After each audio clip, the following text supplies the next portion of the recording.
Welcome to another Side Quest podcast, a detour worth taking. Okay, picture this. A girl in a scissor blade the size of a building. Her uniform is alive and screaming at her. The entire school is a fascist fortress, and somehow, the animation is so unhinged and so beautiful that your brain just short-circuits. You forget to breathe. And then she rips the uniform off, which is like completely insane on its own.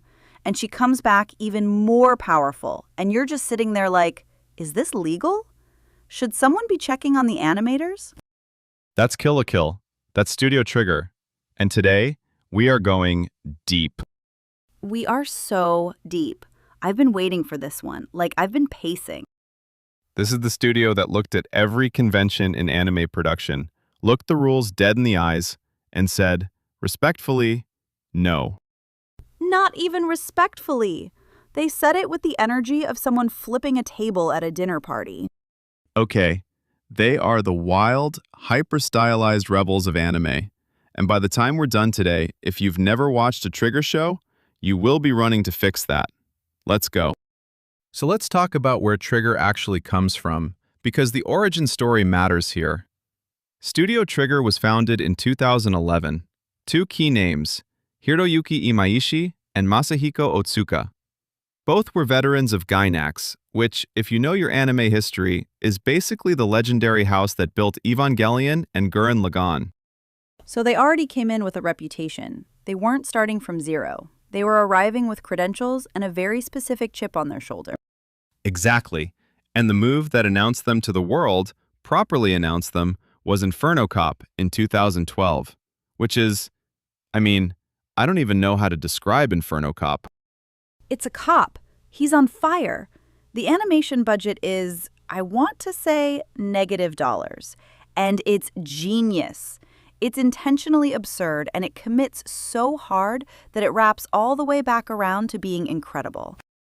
It was their proof of concept, we can take nothing, add pure chaotic creative energy, and make something people will talk about.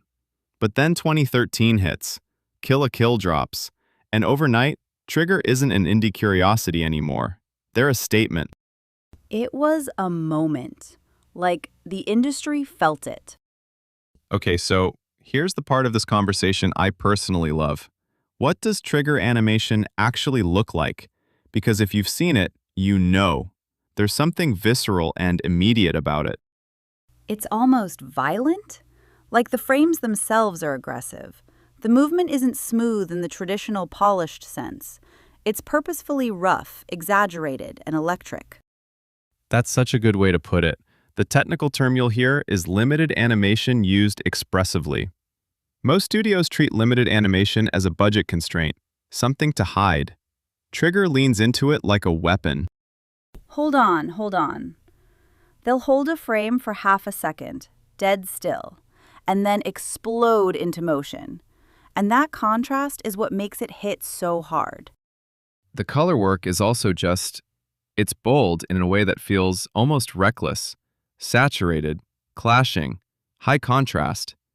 It shouldn't always work, and somehow it always works. And the character designs, the silhouettes are so strong. You could see a Trigger character in a blurry screenshot and just know.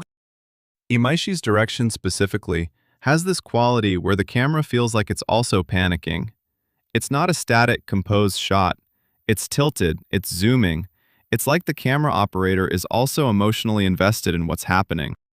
Which it is. That's the whole point.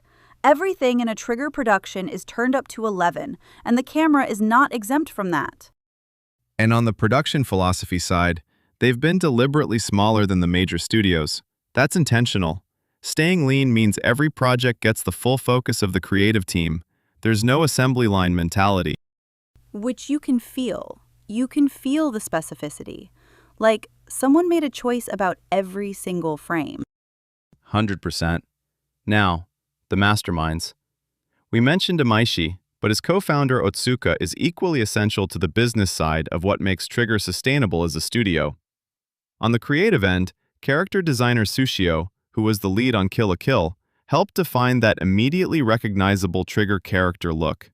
Thick outlines, exaggerated proportions, expressive beyond expression.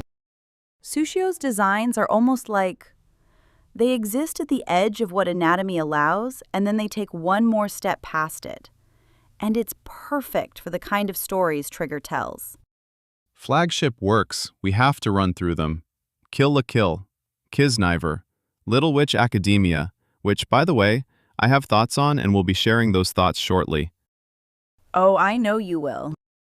SSSS, Gridman, which took the giant mecha genre and did something emotionally devastating with it that I did not see coming at all. That show snuck up on everyone. People thought it was going to be a nostalgia flex, and it turned into a full-on gut punch. And then Cyberpunk Edgerunners in 2022, which was a collaboration with CD Projekt Red and Netflix. And that show exploded globally in a way that I don't think even Trigger fully anticipated. That one broke people. Like, broke them. The discourse after the finale was, I was reading threads at 2 a.m. going, we're all going through something right now. Yeah, that show hurt in the best way. So where does Trigger sit right now in the global anime landscape? Because I think the answer is actually really interesting. They're not the biggest studio. They're not putting out the most volume. But they have a cultural weight that punches way above their output size. Right, like when Trigger announces something, people pay attention in a specific way. There's an expectation attached. You know it's going to be visually distinct. You know it's going to swing. And they've earned that. Every time they could have played it safe, they didn't, which is either very brave or very stubborn. And honestly, I respect both. I'm not even gonna lie, it's both. It's absolutely both.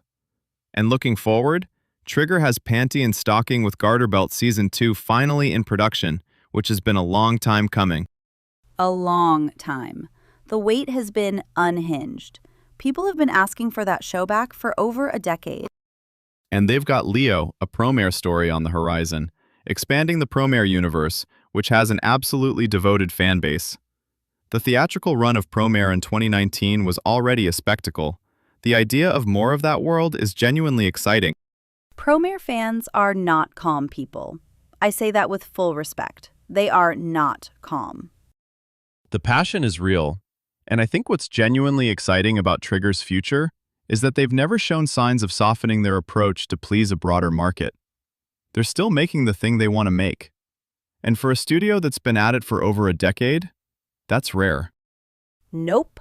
Nope. It's actually kind of inspiring. Like, there's something to be said for a studio that just keeps going, keeps swinging, doesn't flinch. 100%. All right, recommendation time.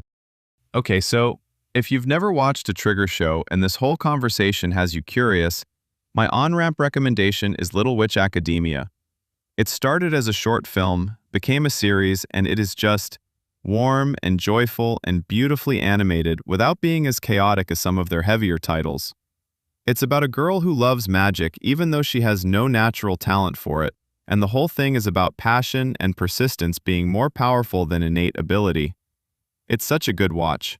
I'm giving it 4.5 stars out of 5. It's the kind of show that makes you feel genuinely good after watching it, and that's not nothing. Okay, that pitch was so good, I want to go rewatch it right now. Go, do it. We'll wait. No, we won't, but go do it after this. Stop. Studio Trigger, man. The rebels, the unhinged. The ones who made the camera itself anxious. That's the legacy. That's the whole thing. If you loved today's episode, leave us a comment, leave a review, share it with someone who doesn't watch anime yet. That's our target demo, actually, non-anime people. We are their entry point, and we take that seriously. We genuinely do. We'll see you on the next detour, another side quest podcast, a detour worth taking. See you next time.